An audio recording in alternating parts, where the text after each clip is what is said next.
I was just talking about this. I'm working on a book. I've got a couple of ghost writers. We've been working together on it for almost a year. And just the other day, we were talking about when Poison moved out here from Pennsylvania, that I said how glad I was that I had a band, because if I was an actor moving by myself into Hollywood with stars in my eyes, how hard that is. From the heart of Hollywood, it's the Patrick Labyorteaux Show with Patrick Labyorteaux. It's the Patrick Labyorteaux Show. Patrick Labyorteaux, he's the one you gotta know. Tonight's episode, Rikki Rockett. Patrick Labyorteaux Show, he's the one you gotta know. Previously on Rikki Rockett. Born as Richard Allen Ream before changing his name to the universally agreed upon badass name of Rikki Rockett with an extra K and an extra T. He's so badass, he needs the extra letters. Rikki was born in Mechanicsburg, Pennsylvania. You can't get more working class than Mechanicsburg, Pennsylvania. Take that, Bruce Springsteen. He went to Cedar Cliff High School, Even his school sounds dangerous. where he met Brett Michael Sychak. Rikki gave the kid a bandana and told him to drop his last name. Drop it. And Brett Michaels was born. These two kids with a dream formed a band with another kid named Bobby Dahl and played every bar in the Midwest. Literally every bar. That band's name, Paris. Yeah, that was the name. Before changing their name to Poison. So much better. In 1983, they headed to the Sunset Strip, Hello, Troubadour.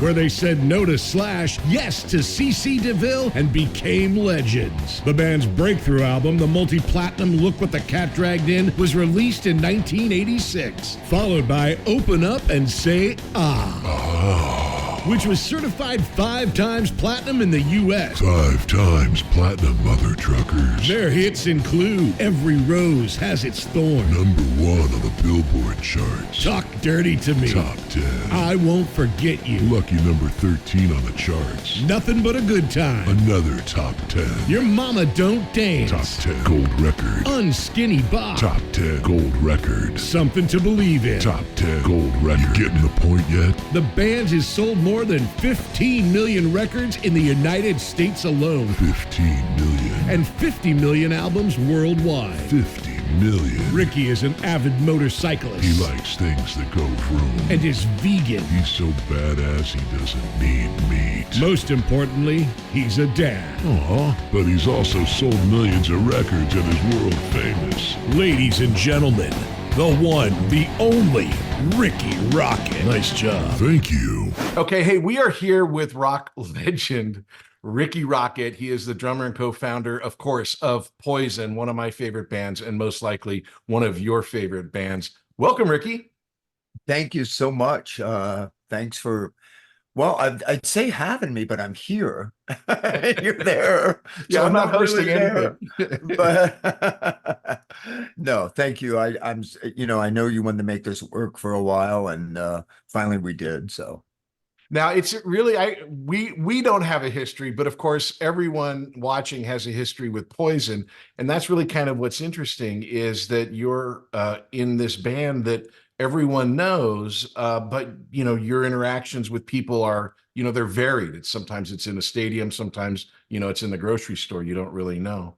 But my interactions with you, it's really funny. I saw you guys back in the day, out on the Strip, the Starwood. I even think I saw you at the Country Club out in Reseda. I don't know if you guys ever. you probably did. And you want to talk about interactions really quick. I mean, hold that thought. Yeah. I was just in a restroom at the mall the other day, and somebody recognized me and wanted to shake hands. And I'm like, dude, wait a minute. The sink's over there, and then we'll do. I mean, right at the urinal. Hey, bro, I'm like, no, we're not Right. doing that. Exactly. It's like there's got to be some sort of line between. I've had people, come up to me mainly at Disneyland, because that's where I was on Little House on the Prairie and JAG, and so all the families go to Disneyland. Yeah. And I've had people come up to me, and my family, and you've probably had this too. My family's standing right there, and they will ignore the family, and then when they want to ask for the picture, hand the camera to my wife and say, "Hey, can you take a picture?" without ever saying hello or introducing themselves or anything. And you're like, Yes. You gotta figure this out a little bit better. You know, my history with you guys, seeing you guys back when it was happening. And then in the 90s, I was at a place called the Groundlings, and I did sketches about being a poser and about the rock and roll lifestyle because I just was fascinated by all the hair metal that was, you know, here in this town at that time. And in fact, I want to share something with you. When I Now, was at where are the you house, at? what's that? Where am I at now? Yeah. I'm in Where- Hollywood. I'm downtown Hollywood, right off of Hollywood. Oh, okay. Yeah, Oh, that's where the okay. new studio is. So it's like Okay. I'm loving it. Where are you at? I'm in Santa Clarita Beautiful. Valley. Yeah. That's where we shot Jag, right near the Magic Mountain. I was just took pictures of the Lost Boys Bridge. For as long as I've lived here, I did not know it's literally 7 miles from me. The Right? Lost Boys, where they're hanging on the bridge. Yeah. That they did most of the stuff in the Bay Area, but the bridge scene they did here. That's what I love about this town is that you'll be driving around and see something that they grabbed on second unit or that they, you know, they came back for reshoots or something. But back in the day, I was big fans of yours. And I just posted a TikTok. I wanted to show you this about my belief that a lot of the singers of the 80s stole the look that I had in an episode of Little House. And you may know one of these guys. No question. So You know, this is Andy Garvey got hit in a fire. He got a bandage, and of course, some other folks kind of took that idea and ran with it. So they okay, did. so I'm not going to argue that one. Act 1 Beginnings. here's the deal. I am a big, huge fan of you guys, big, huge fan of music. I have tried my whole life to be in a band. I have not one lick of musical talent. And it's so frustrating because music seems so powerful. Let's start there with you. And how did you get into music? How did you find it? How did you find out that you were good at it? You know what? Somebody said, I just saw this today, a friend of mine on his Facebook feed. It was something I don't know if I have it exactly right, but he said, I'm not trying to be the best at music. I just think music's the best and I love being part of it. Oh, that's beautiful, man. And that's what it is, man. It's like, I was talking to Brent Woods the other day and we were talking about, I said, we don't make mistakes.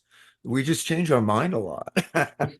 You know, it's this flow, you know what I mean? Because what was yesterday's mistake is now what's trending today. Right. Years ago we couldn't imagine somebody in the 50s, somebody rapping, except maybe the Big Bopper sort of. But I Mhm. mean, uh, but now it's the norm, or sampling things, and now it's the norm, or whatever. And then it's cyclical, and we go back to organic stuff, and it's just crazy how that works. But it's all music, and How did you find music? What was it that drove you to finding an instrument, and was it drums to begin with or something else? there was a couple events that happened in my life. For one thing, my dad was a trumpet player and he was in a band, and he was a taxi driver, but a couple of the guys he jammed with. So I thought that was cool. So I thought I wanted to play trumpet, but that's Mhm. not what really did it for me. Um, and then one day, my sister was babysitting for me and she didn't want to deal with me. She was coming up with any way she could to send me to my room so she wouldn't have to deal with me, so she could hang out with her boyfriend. So she figured something out. I don't remember what it was. I got dirt in my shoes, something stupid. Right. But she felt bad. She felt a little bit bad. She takes a record player, puts it in my bedroom with a bunch of Beatles records and says, well, at least you can listen to some music. So I started listening to music and I went, I bet I can play to that. And I pick up some Lincoln Logs. I'm playing on the bed and I find a phone book, and the phone book becomes my snare drum. You know, and then a little while longer, I wound up with a pair of bongo drums Uh-huh. that I stole from that boyfriend because I felt he owed me. And so I started with that. And then I saw a live drummer one time at a camp. I was at camp with a friend of mine and they're out catching crayfish. And I'm like, now I want to watch this band. Look at the drums are so loud and cool, you know. And that Right. was it. It had changed. You know, I before that I wanted to be a race car driver. That's what I wanted to do. And then all of a sudden I discovered music, and now I wanted to be a rock star.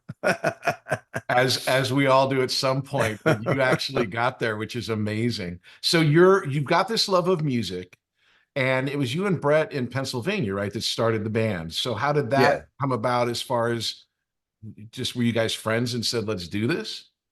I was in a band with my best friend for years, and we grew up together. He was a bass player, and we had a band, and Brett joined the band. And as time went on, Brett and I got more serious and started to evolve. And I felt like those guys didn't. They were just smoking pot and doing their Hmm. jobs and rehearse when they wanted or do a gig, and they turned everything down half the time. And so we just one day said, "Look, we're going to be stuck if we don't make a move." And so we decided, you know, we were going to leave. And that day that I said goodbye to my best friend, he never spoke to me again, like till this Whoa. day. Yeah, yeah. He was that Wow. upset about it. That, I Yeah, yeah. mean, that type of thing, and this is what fascinates me about performers, right? That type of thing, that's a huge deal. It may sound like a little incident along the road to like world stardom, but it's a really big thing in the moment. How does that, does it challenge you? Does it galvanize you to like, if I have to lose these things along the way, that I'm still going to do it? Oh, absolutely. I had, you know,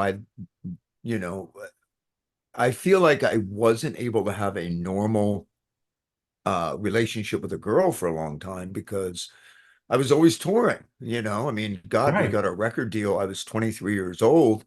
I'm in, by 25, I'm playing Castle Donington and, stuff like that. You know what I mean? The Texas Jam and, from a basement and VFW halls and stuff in Pennsylvania to that. And I didn't have time to develop. I feel like I lost a little of, you know, some things along the way. And Yeah. I see this with other musicians. They forget how to have manners. They forget a lot of things. They become very self-centered. So it's very important not to do that. Yeah, that you really do need to do What was one of the things keys? for yourself. What was it that you discovered along the way to, figure out the wheat from the chaff, the people that were there for the stardom or the people that were there for Ricky?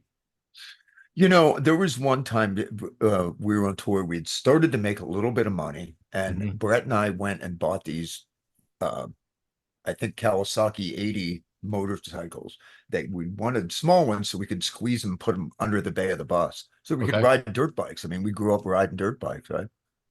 And the day we went to ride them for the first time, we're in and out of our hotel room, putting on our gear and all this stuff. And every time we walked by, there was this guy sitting on the fountain and inside, one of these places the hotels go around, there's a fountain. He's sitting there and he's just looking like this every time. And I'm like, what's up with this guy? And Brett's like, I don't know, man, but I walk by and he looks at me like that one more time. I'm going off. And I'm sitting there going, I mean, where I'm from, you look at a guy like that, they want to fight you, right? Right. So so finally we walk in, sure enough, this guy, dude, what is your problem? We start going off on this guy. And he goes, hey man, I'm really sorry. He goes, I just love your band and I can't believe I'm sitting here seeing you guys. Yeah. So at that moment, we looked at each other and said, uh, you never know how famous you are or aren't.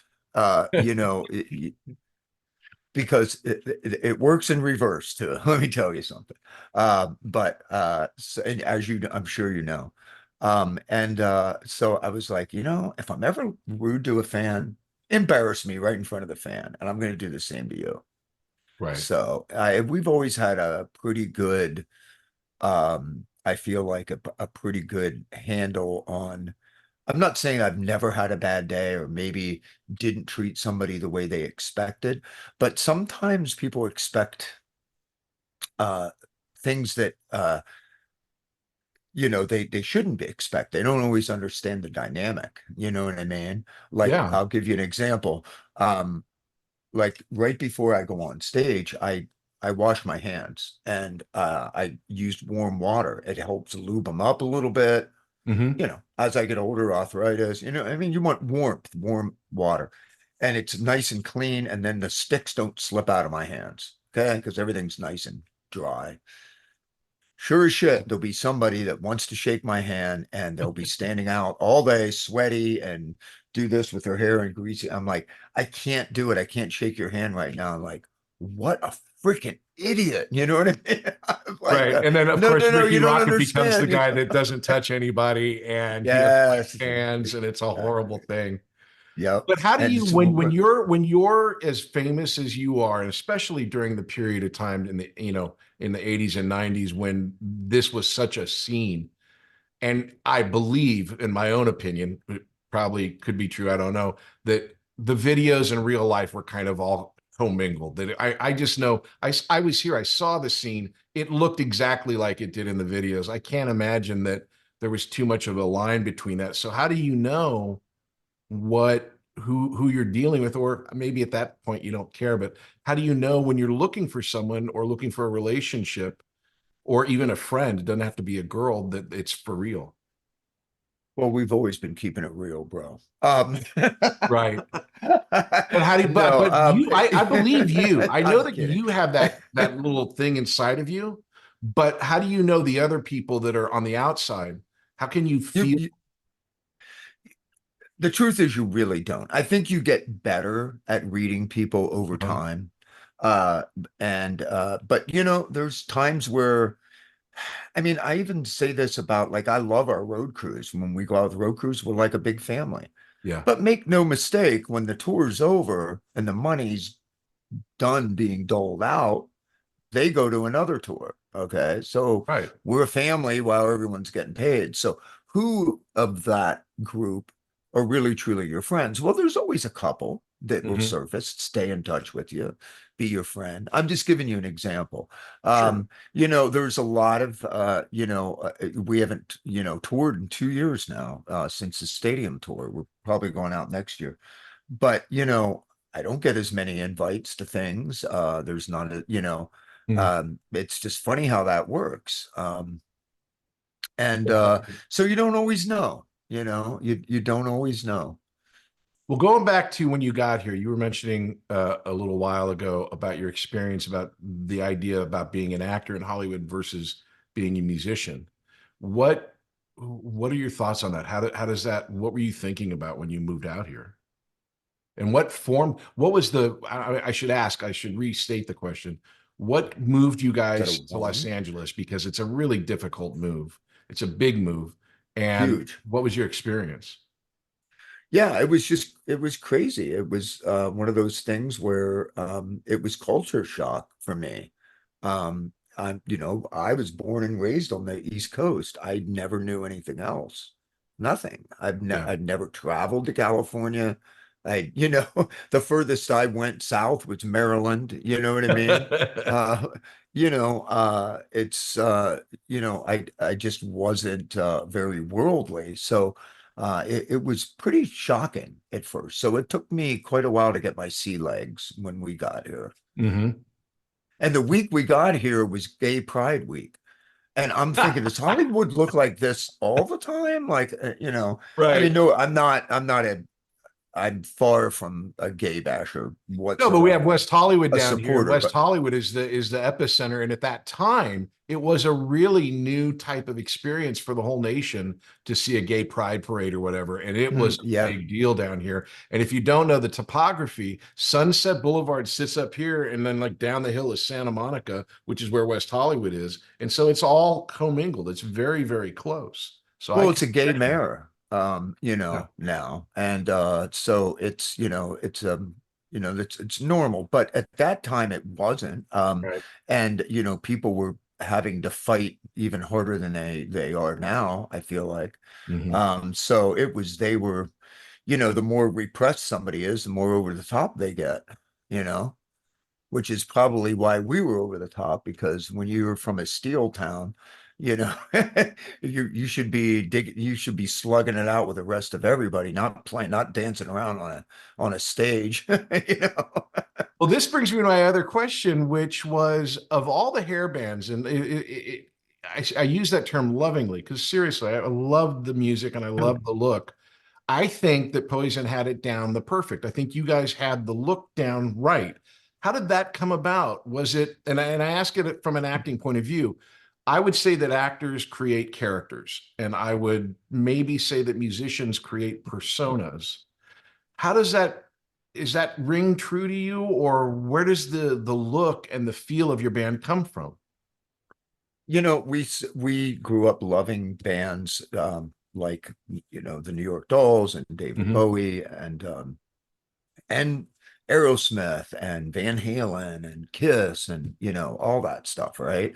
As well as Led Zeppelin and Jimi Hendrix, and all these people were over the top with both their sound and the way they look. And Right. so, we emulated that, and so if you look at our look, it's really a mix of all that stuff kind of run amok, really.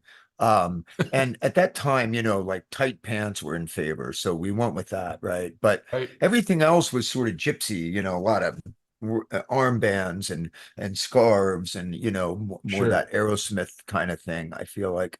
And once we got out here, we started meeting people, and girls would give you presents and then you wear it. And we were literally gypsies. We were taken from anywhere we could get stuff, beg, borrow, and steal stuff, and try to look different every time we went on stage, every time we were seen, just having fun with it. You know what I mean? And so that's where that came from. And I think a lot of bands, in our wake sort of went, oh, we should do that. We should dress like that. We should wear that thing. We should sound Right. like that. We should.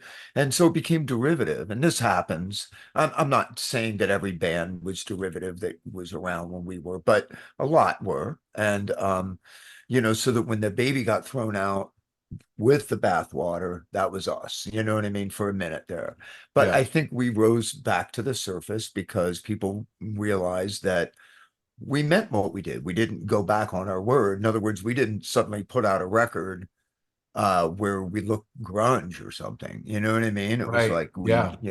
we evolved, of course, but so I think there was some respect there. That was like, they're not trying to be something they're not, No, I because believe that I couldn't do because that. there was another video I did. I tell this story about how when I was a teenager, my managers wanted me to have a singing career like Leif Garrett, which that sentence is problematic in so many ways. But they sent me to this singing teacher, and I would listen to the guy sing before me, and he would come out and he had this rock and roll band. And the punchline is it was Vince Neil, and their look was completely different at that time. It was all heavy metal leather and all this stuff. And then later on, they became more like Poison. And the same with another connection I have to that whole world was my mom was in the of all things the Cherry Pie video with Janie and Warren. And so I got to go see the video. I got to see him shoot the video. And yeah, I mean, when you look at that look that you guys had, they kind of coalesced around that. And I think you guys have such a really strong brand that to me is based in your logo and that color green. And I've always been interested or fascinated if that was what type of decision was that green because it's carried through your instruments, your logo, your That's marketing. simple answer. The flyers were the cheapest. Nobody wanted the neon green flyer. And we went, we can save 50%. We'll take the green ones. That's amazing. That's the Yeah. best answer ever. And Okay. there were some yellow ones too, but we're like, no, that'll be too striper, so we can't do that. Right. Yeah, exactly. Striper for sure. We'll be back after these messages. Hey there, my name is Patrick Labyorteaux, and I play an actor on TV. And I also have this acting school called Working Actors School. And what we do there is we teach people to act using Zoom. So you can take an acting class with me and with a person in Connecticut, in Florida, and San Diego all at the same time, thanks to the miracle of Zoom. And I'm very excited to announce that we have a brand new class called Adult weekly class. Now, what is that? Now, that's a class that'll meet every Wednesday at 5:30 p.m. Pacific, and you come in and you have an hour-long acting class with other students. It's very, very simple, very, very fun. So if you've ever wanted to be an actor or try it or just mess around, these classes are great. So the adult weekly class is going to be every Wednesday at 5:30 Pacific. Now come and check it out. It's going to be really fun. Go to workingactorschool.com. Check out the website. You can sign up for the class there. If you need any other information, there's a phone number and an email on the website. You can get it there. And we would love to have you come and try. Talk to you soon.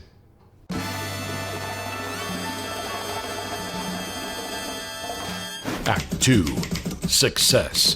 Well, okay, excellent. So now you guys are in Hollywood. What was the moment, if you can share it with us, when you, Rikki, knew, oh shit, this is it.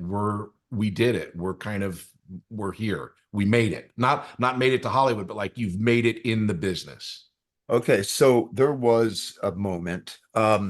So I had a Harley Davidson that they were coming back at that time in 88, 89-ish. Yeah. And Off tails were all over the place. I was down at Bartell's Harley Davidson and I said, man, I love that bike right there. There was this lowrider custom, had a custom paint job. I said, the guy goes, take it. Salesman, he's like, take it, go take a drive. And I said, no, I can't afford it. I can't do it. I can afford this bike. I can't afford this bike. He goes, yeah, just ride it. And then maybe somebody else sees it and they want to buy it. And that helps me, but you got to ride it. And I'm like, okay, fine, I'll ride it. So I decided to go home, put on some clothes. I was a little bit cold that day. And when I got home, I had like 10 messages on my answering machine, tape, by the way, back then. And I saved the tape and I might have it somewhere. I want to find it. And it was person after person congratulating that Every Rose went to #1 on the Hot 100. Oh. And I called that guy up and I said, you know that bike? I'll take it. Oh man. So what is that? It's a flush of, endorphins and dopamine, I'm sure. And then it washes over you. How long was it before you realized what that really kind of meant for what the rest of your life was going to be?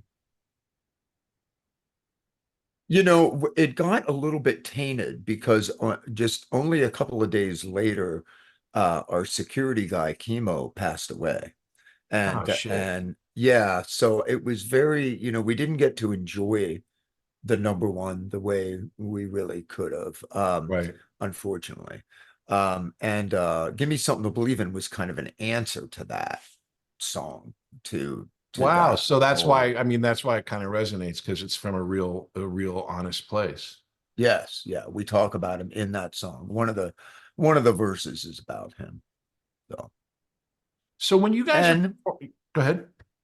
Some of the verses too are about we on our first tour, we had it seemed like we had this endless amount of Vietnam vets that worked for us. Okay. Not so much now, they've aged out, right? Yeah. For the most part.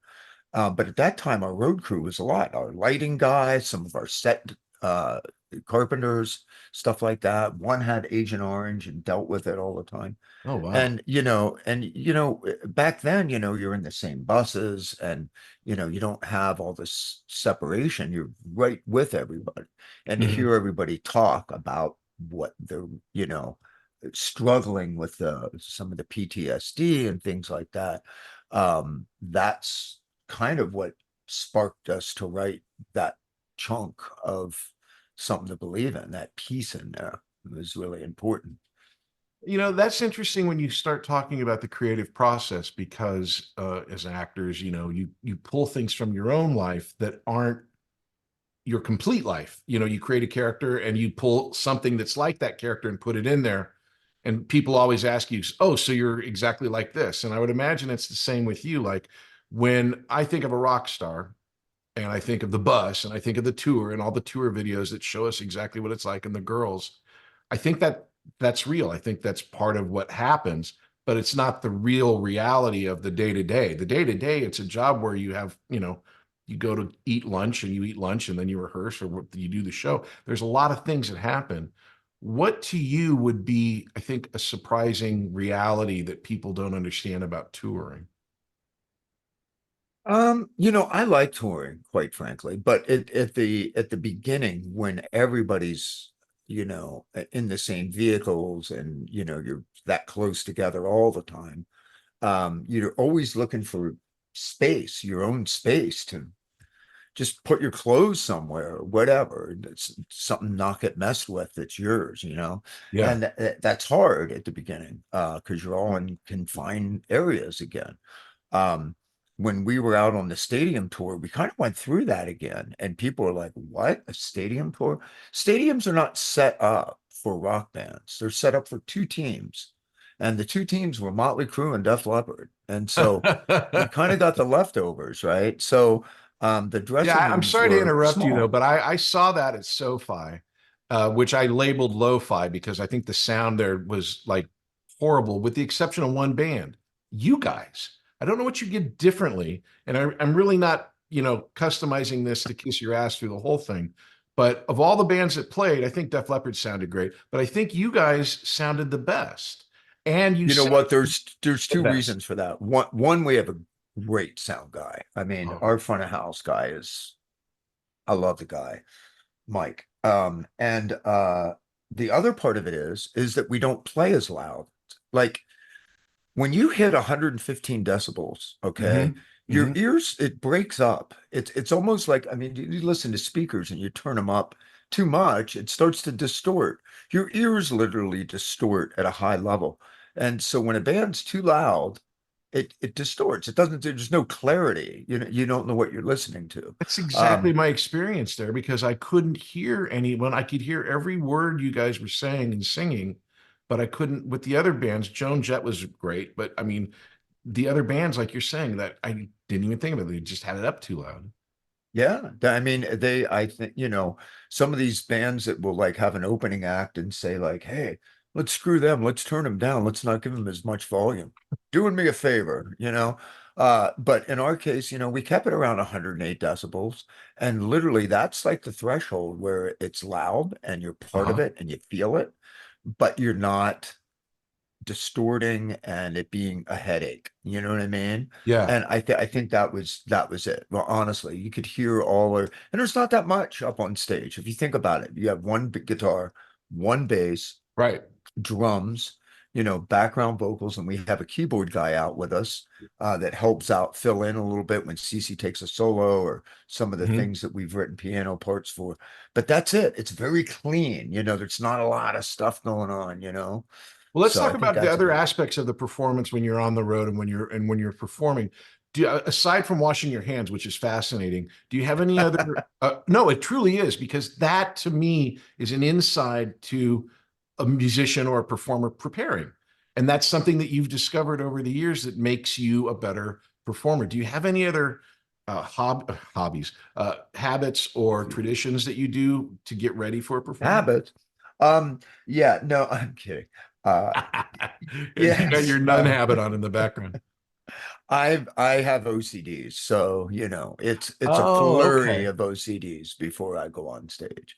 And I'm not really worried about my performance as much as something going wrong and affecting me to be able to do my performance. All of a Uh-huh. sudden I can't hear something or something cuts out or something beyond my control. That's the stuff I worry about.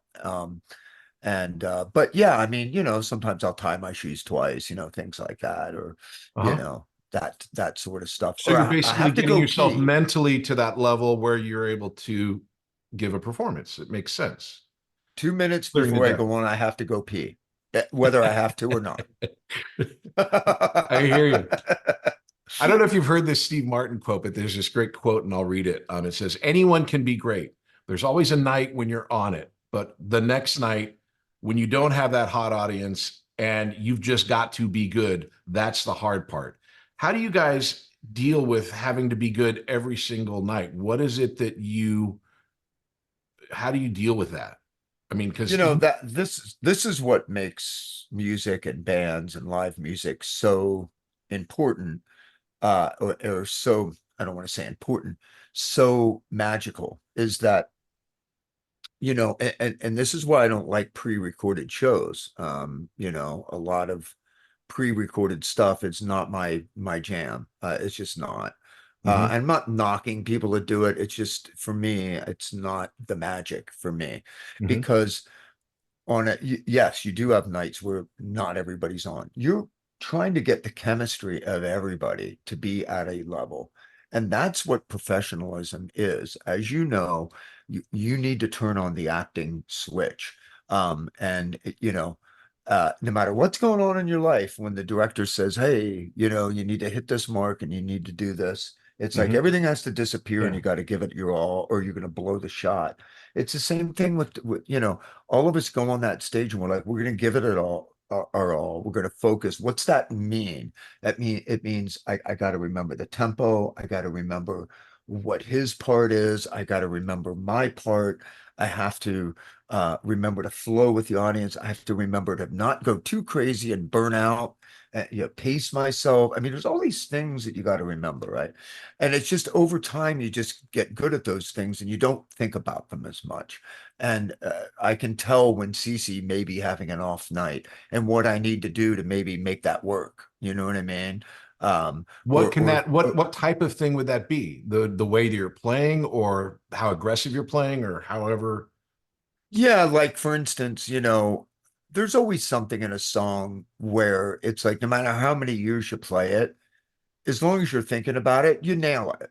But Yeah. once in a while, you'll have a night where it's like you're not thinking, and it's like, oh, that's right, it's two verses or whatever. You know what I mean? Hmm. And I can tell when somebody's a little bit off that night for whatever reason, they didn't sleep right, or maybe they're having a moment or whatever.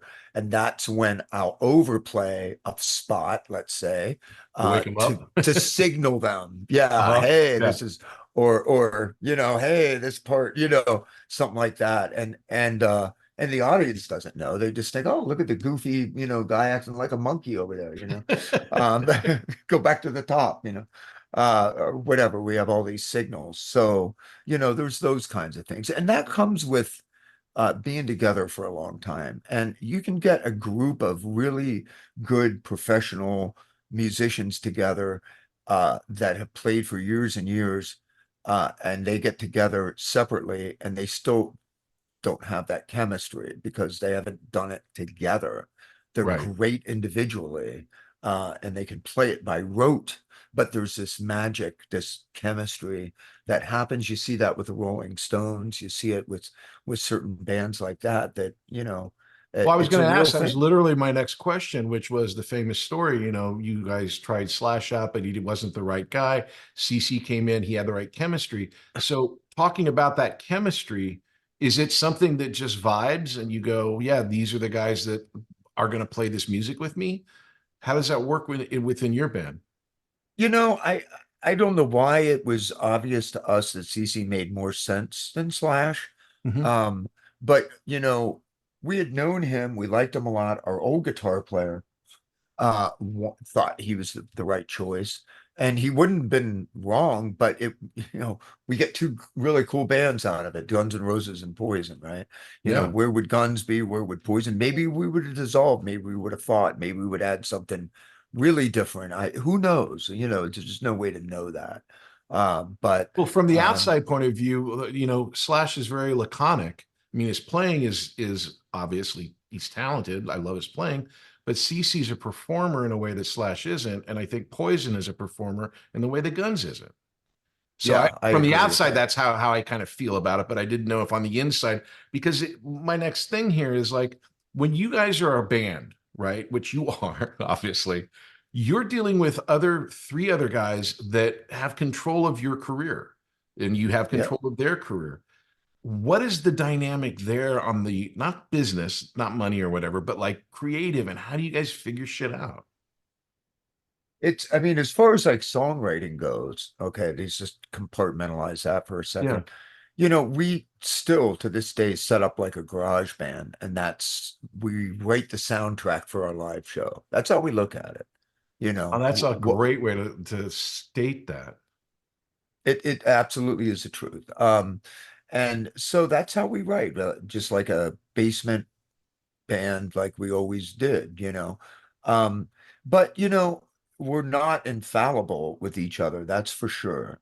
There's been many times where, and I won't name names of the members because we've all done it, okay? Where it's like, I told you that that was a great idea. Look how well that worked. Mhm. Or I told you that was a bad idea. Look how badly that worked. I mean, it's all my fault if it worked out, and it's your fault if it didn't. And this is human. I mean, we do this, with our Absolutely. spouses, with, Yeah. and but you try to get better about that. You try to say, no, wait a minute. We all agreed. We all agreed to do this. So whether it was his idea or not, we decided. We didn't get outvoted. So um, Right.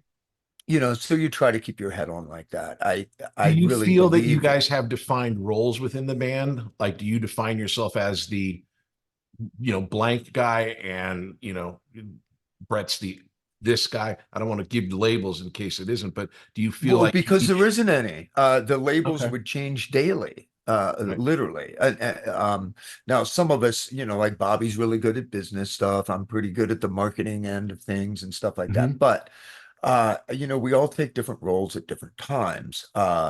And I've always said to people, honestly, I've been done one of these band camps recently, right? Well, Right. not recently, it's been 8 months now. And one of the questions was, what's your secret to keeping a band together? Mhm. And and I said, look, if I was starting out today, or to give somebody a piece of advice, play in a couple cover bands, learn all those, so you have this vast library of stuff to pull from, and go join a sports team. And people are like, well, what are you talking about? You need to rely on somebody. You need to know that that's the quarterback, that's the tight end, whatever it is. You know Right. what I mean? That's your forward in basketball, whatever. That you need to respect each other's positions. Okay. And the next day, you might be the quarterback and he might be the receiver, whatever it is. You have to learn to play as a team and give somebody the space and to do their thing well. That's the secret right there. Musicians grow up and it's all about me, me, me, me, me, because they play by themselves, they're isolated, Right. and then they go into a band situation and it's like, yeah, but I want to do that. I want to do this. It's like, okay, great. That's great that you want to do that, but that's Right. not what he wants to do or he wants to do. And one guy's going, well, I don't care. And it's like, oh, geez, okay. How are we getting out of this stuck rut that we're in? Yeah, you really, I mean, that is the thing, especially, you could look at it like a cast of a TV show. We're all in this together, but there's the same type of dynamic where you live together or you die together. When you're dealing, and I know this is like, the hardest type of question. Do you have a preference for recording or for performing live or in the studio? Do you like That's to work easy all for together? me. I love recording. Uh-huh. I think it's great. But I like playing live. I do. Yeah. I enjoy that feedback from the audience. That's my jam. So I was at the show. Obviously, it's SoFi. There's so many people. It's so overwhelming. When you guys finish a great show, wherever it is, how do you come down from that? Because it's late at night. I mean, do you Uh, have a process to like cool down? yeah, we do massive drugs. And no, let me go back to the other thing for just a second too, Yeah. because about recording, writing and recording to me is it's a lot of fun, but it's also a very painful process a lot of times. And when I mean painful, I don't mean, oh, boo-hoo. I mean, it's so much push and pull, and you get so invested emotionally about Right. that's my idea and I want to see it through. And even if your idea is right, I still want my idea, or maybe I shouldn't. I mean, you just tear yourself apart trying to make the right decisions. Okay. You don't have to So name names, but is there a song in your repertoire that you just every time you hear you go, ah, they fucked it up? there's a few things I wish I could do again. If I could do it, If I could do it again, I would. And we've talked about that too. Cece and I were just talking about that. That'd be really cool to re-record Look What the Cat Dragged In. We were under such a weird constraint when we did that. That's a glorified demo. What a demo, but it was a glorified demo. Yeah, wasn't it shot in like 3 hours or some like ridiculous amount of Oh, time? we did 12 days from soup to nuts, mix That's everything. crazy. Yeah, everything was done. We did basic tracks in 3 days and all that stuff. Yeah, it was Do you crazy. find when you're doing all it, because you've got a huge set list, but your set list changes, but you're performing these songs and you're doing it on when you're on a tour, you're doing it every other night, I guess, or nightly, depending. How do you keep it like alive and fresh for you? So it's not, for an actor who's doing a play, they always say, oh, I find new ways in. I try this with the character. Is there anything that you do that keeps it fresh for you? Um, I enjoy it. I enjoy playing the songs. I like playing newer songs that I would love to record, not re-record, to record new material and play it for an audience. I love that feeling of Yeah. trying to sell it. You know what I mean? Uh-huh. Mm, but it's also fun to get the feedback and see everybody lip syncing or singing along, I should say, to your work, basically. I mean, that's a really cool thing. Or air drumming. Sometimes I'd literally write drum parts so that I could see people go diddle-diddle-it, diddle-diddle-it, you know what I mean? And I know if I did something too complicated, they'd be like, Right. We'll be back after these messages. Hey there, my name is Patrick Labyorteaux, and I play an actor on TV.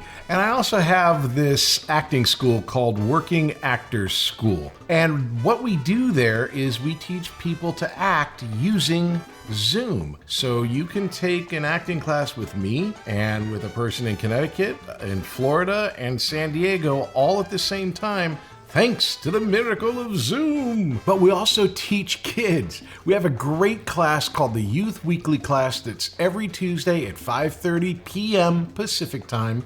And it's for kids. It's for like 10 to 17. And we have a great group of kids right now, and it is ongoing. So if you know someone that wants to get into acting and has never done any acting but would love to try, why don't you have them try starting off with Youth Weekly? Just go to workingactorsschool.com and check us out. It's Youth Weekly every Tuesday at 5:30 p.m. Pacific time. Act 3, present day. So you've got a lot going on. I want to talk to you about a couple of things. One, I just want to say I freaked out when I found out that you did a comic book. I'm a comic book collector. I love comic books. How did that happen? What was behind that? God, Cece was out of the band at that time. We Uh-huh. had made a record with Blue Saraceno. The record company didn't want to release it at that time. And we're like, and grunge was big. And I'm like, look, I just don't even want to be out there playing right now because it's such an uphill battle that I want to let everything cool off for a minute. You know what I mean? I'm not going Yeah. to try to do what they're doing. That'd be disingenuous. So a buddy of mine was a special effects guy for films.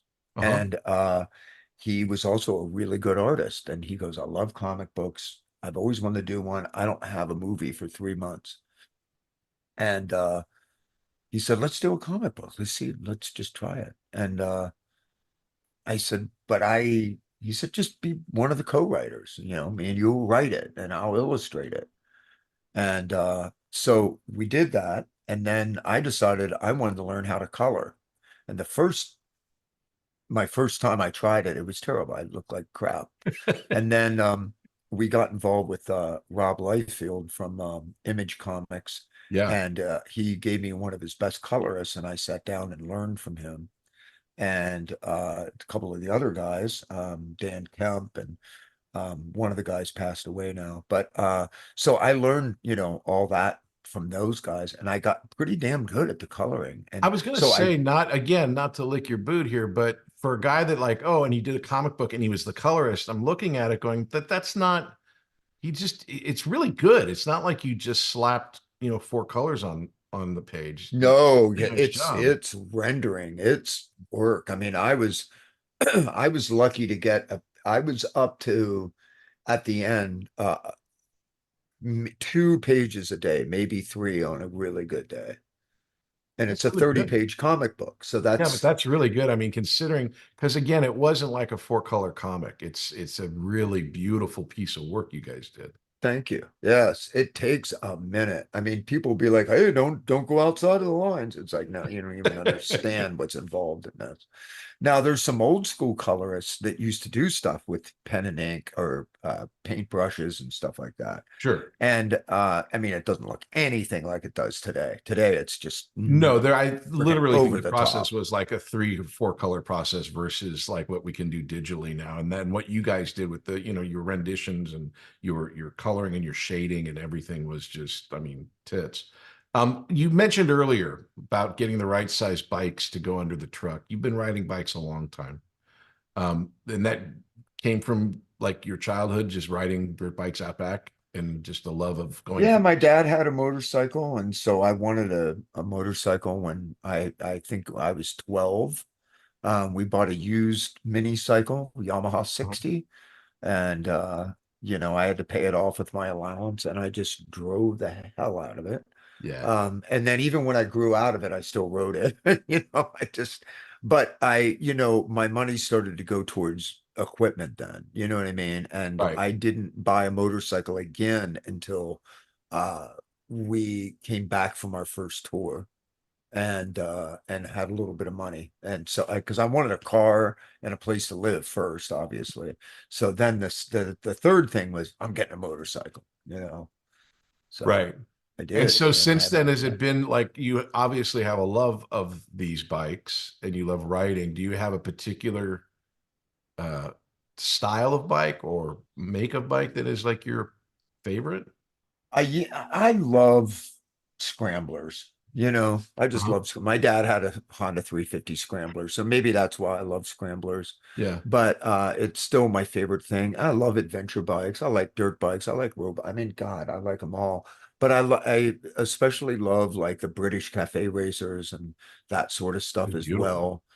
I have a Norton, I have a couple Triumphs, I have a Harley Davidson Pan America, I have a Ducati. I love them all, man. That's my problem. I have old mini bikes on the 70s, all that. There was a stunt man that I used to work with, and one of his favorite savings is, yeah, you can buy any car you want. It's insuring it. And so when you talk about a car collection or a bike collection, ensuring that stuff, it adds up. Yeah, So I would it imagine does. when you when with your love of bikes, is that how you got involved with the Distinguished Gentleman's Ride? Yes, yes. It was right up my alley. I thought it was because most of the bikes were those cafe style, retro Triumphs and stuff like that. Uh-huh. And it was kind of fun to, put on a suit and tie and go ride around for a good cause. I thought it was a really, really cool, genius idea. Well, typically what we do is, and now I mean, I did the ride for 7 years before I became a city co-host. And I was doing a lot of fundraising and Uh-huh. they finally invited me in. And man, I bit off a big bite. I mean, it is a lot of work.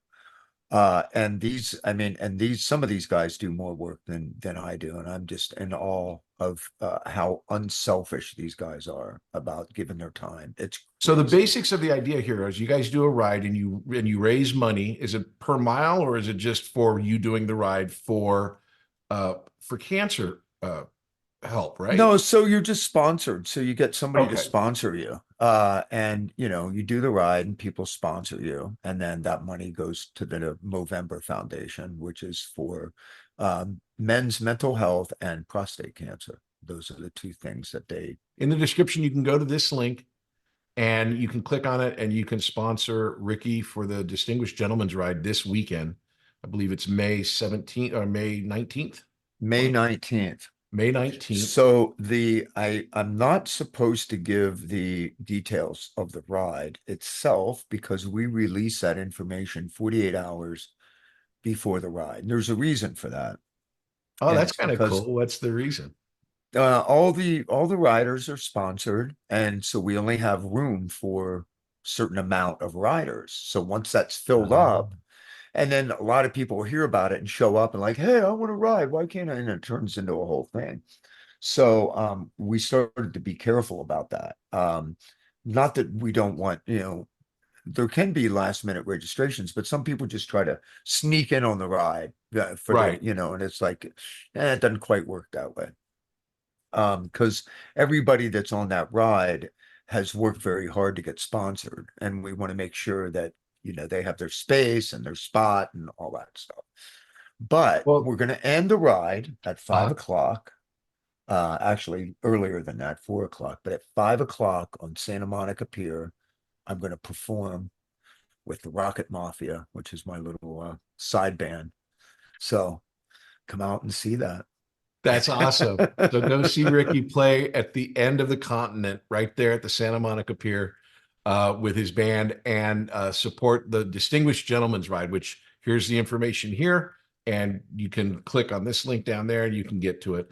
You also, including the Distinguished Gentleman's Ride, you have YouTube channels. I do. I have How do you get two. involved in that? And what is it? How do you define? Obviously, one is about urban myths, and Right. the other one is sort of like a personal vlog. Yeah, How do you define the those? Poison drummer's just kind of like, it's my brand. It's just Huh? everything Ricky. You know what I mean? Right. If I want to talk about Broncos or motorcycles or drums or cameras or whatever, it's just fun stuff. It's whatever. Or maybe it's just a trip somewhere with the kids or whatever. I But found it fascinating watching you get ready for tour, and you visited Triumph, and and all the different things that go into just getting you guys on tour is fascinating. yeah, it's there's a lot to it. The other channel is Rikki Rockett's Legend Tripping, and I consider myself a legend tripper, meaning I kind of explore urban legends. That's my favorite thing. It's one of those things I just absolutely love. Uh-huh. I every state we go in, I'm tromping through the woods somewhere trying to about, an alleged witch or I mean, whatever it is. I just for some reason I just love folklore and that leads me down roads where there's paranormal and there's monsters and cryptids and all kinds of stuff. So it's a ton of fun. It's one of those things I just have so much fun with. I'm a monster fan. I love It horror really is. movies. I've watched a bunch of them, and what's really fun about it is you are along for the journey with you. The way that you shoot it, the way that you present it, it feels like I'm out there in the woods while I'm on my couch and watching and looking for Bigfoot or whatever it is that you guys are doing. And it gives a real sense of the mystery, which I dig as well. I had that same type of thing as a kid where, ghost towns and all those types of things. It's like, what is really going on there? So it's very, very voyeuristically fun to watch. And that's really I'm so Rocket's glad you legend said tripping. that. It takes an actor like you that with that kind of an eye to understand that dynamic. What I try to do is I try to go into every scenario. Like every time I hear an urban legend, somebody and I think about covering an urban legend, Uh-huh. one of the things I try to do is go, what if any of this stuff is possible? Okay. Right. It came from somewhere. Okay. So what if there really is a freaking leprechaun somewhere in history? Yeah. Whatever the question may be. So I leave everything open. And then as I explore it, I start to go, no, wait a minute.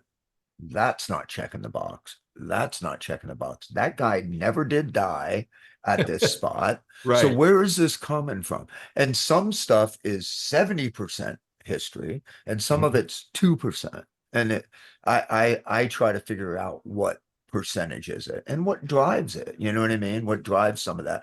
And some of Yeah. it's really pretty cool. But the very first one I did was in Texarkana, Texas, and it was the hook hand thing, the guy with the hook hand that kills the girl and or kills the guy, and his severed arm is swinging on the tree and scratching the roof, and we've all heard that urban Yeah. legend. And there's this guy with a hook hand on the loose that's killing people. Well, that was true. Maybe not the hook part, but he was going out and killing couples in cars in Texarkana, Texas, on Oh the my loose for God. a while. And so that's where that urban legend came from. And it's almost like the truth of it is more horrifying than the legend is, Right. really, It's like more scary when it's real. Yeah, it was a real guy, right?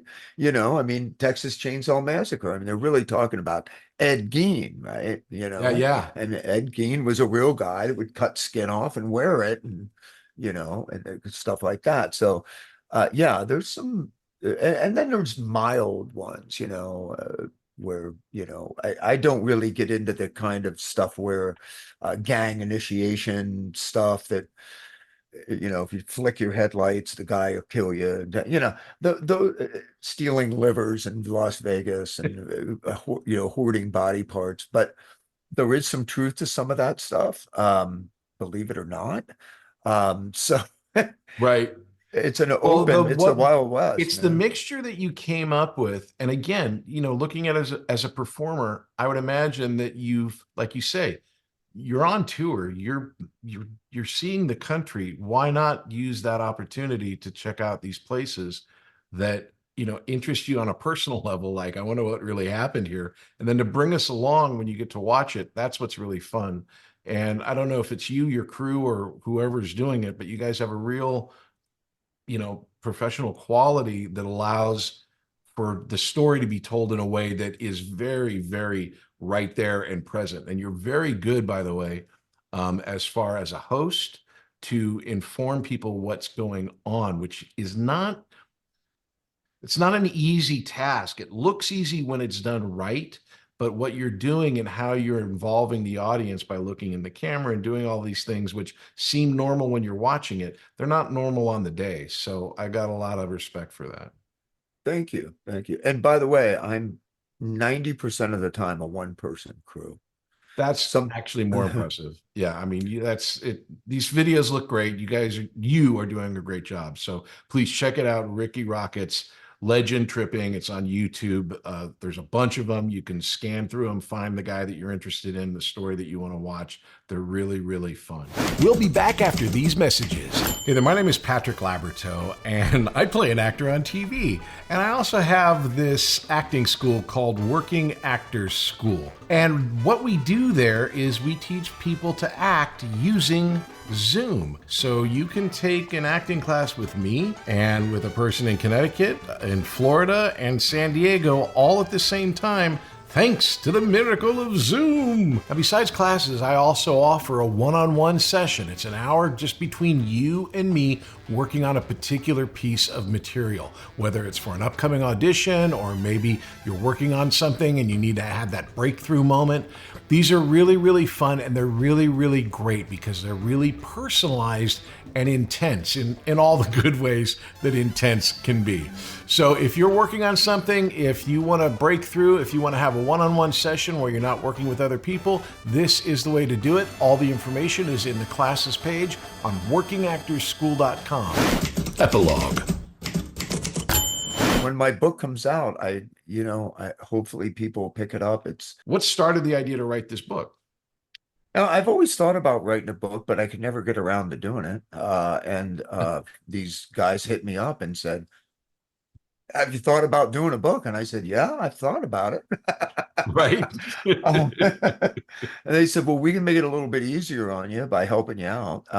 And actually, I think I'm a fairly good writer, but I I think anything that I put out for the very first time, and it'll be my first book, um, needs to be consumable, okay? And Mhm. they're doing a really good job of that.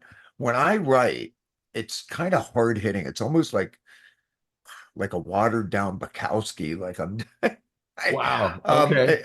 I mean, I'm not as good as him, of course, but it's pretty raw, right? So these guys are like, Right. whoa, whoa, whoa, whoa, we can't quite bring it across like that. I said, okay. So, but it's kind of it's my life, which my life has been through the lens of being the drummer in Poison for a very long time. Yeah. So if somebody finds that interesting, I think they're going to really like the book, you know.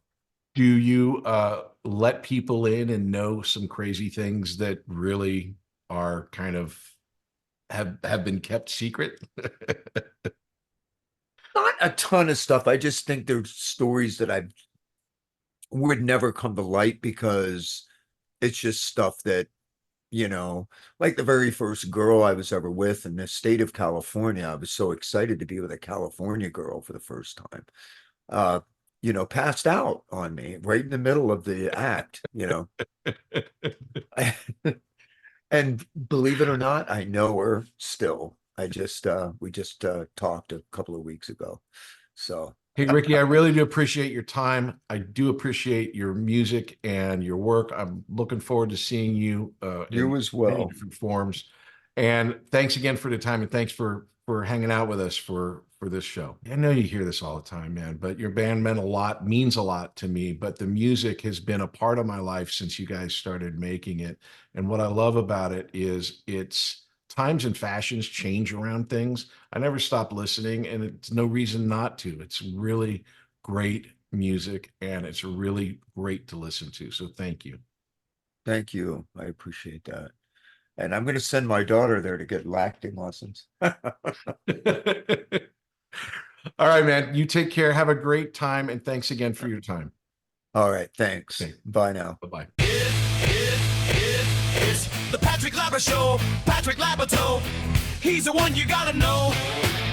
Hey, everybody, thanks for listening. I'm really, really glad you're here and checking out the podcast. It is an audio podcast wherever you get your podcasts. It's a video podcast over on YouTube or on Spotify or wherever you get the video ones. All my socials are Working Actors School on TikTok, on Instagram, and on YouTube. Please check us out. If you want any information about the school, it is at workingactorsschool.com. We've got classes going on all the time. And again, thanks for listening, and we'll see you next time.